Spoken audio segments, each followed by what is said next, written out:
Hello, my name is Arjun, and I'm going to be explaining 2D kinematics in order to, use the Feynman technique, which is a technique developed by Richard Feynman.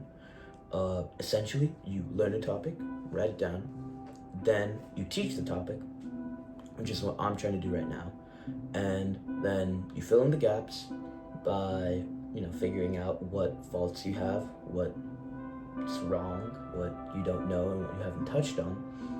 And you fill in those gaps, and essentially it's a very compact and good way of learning about stuff, and I want to do that with physics.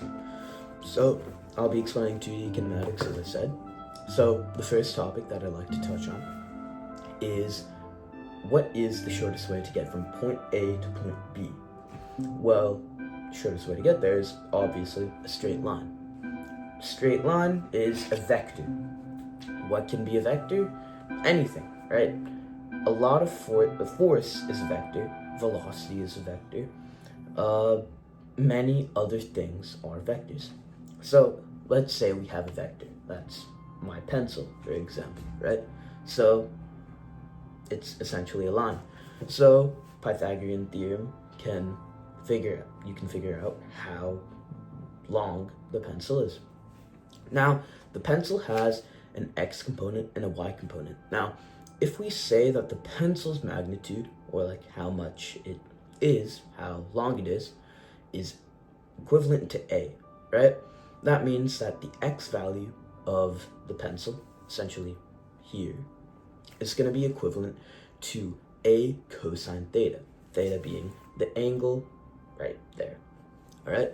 And the y value is going to be equivalent to a sine theta. So, pretty simple, right? Now, in a vector, obviously in a coordinate plane, you have your x and y. Now, if we have an object, for example, space shuttle, right?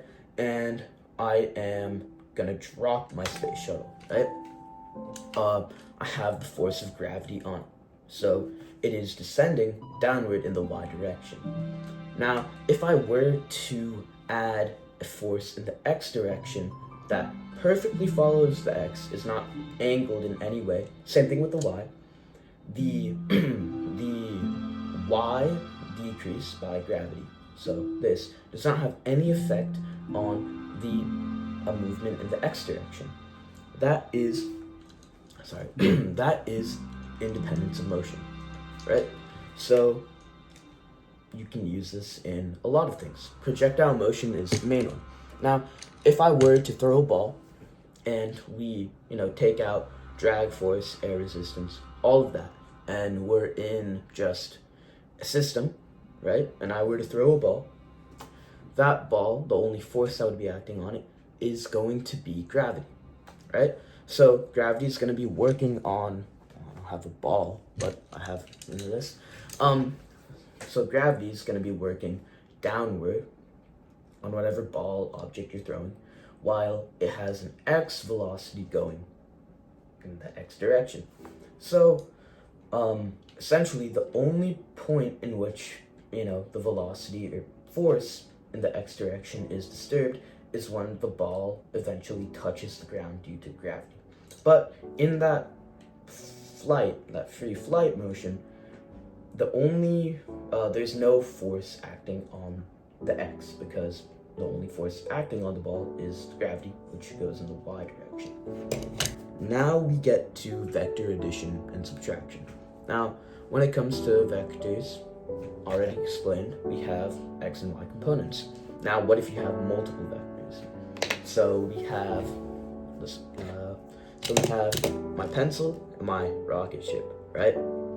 So essentially, if I have a pencil and a rocket ship, and we imagine they're both vectors, and they're angled in two different ways, how can you add up these vectors? Well, it's incredibly simple, right? So as I mentioned before, there's an x component and y component of both vectors.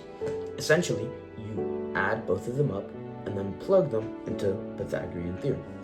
In this case, we have a is equivalent to the square root of ax squared plus ay squared. So if we do that, we can find magnitude of the vector. So if you have a bunch of vectors, for example, you just find the x values, the y values, add all of them up respectively, and then plug that into that equation. Now, when it comes to the direction or angle, we have theta. So theta is exactly how, the vector's angle. To find theta, it is going to be, theta is equivalent to the arctangent of the ay, the magnitude in the y component, over ax, the magnitude in the x component. So that is essentially it for 2D kinematics. I'm using Feynman technique, so obviously I need to find in gaps. I'm just making this so that I can essentially Feynman max, I guess.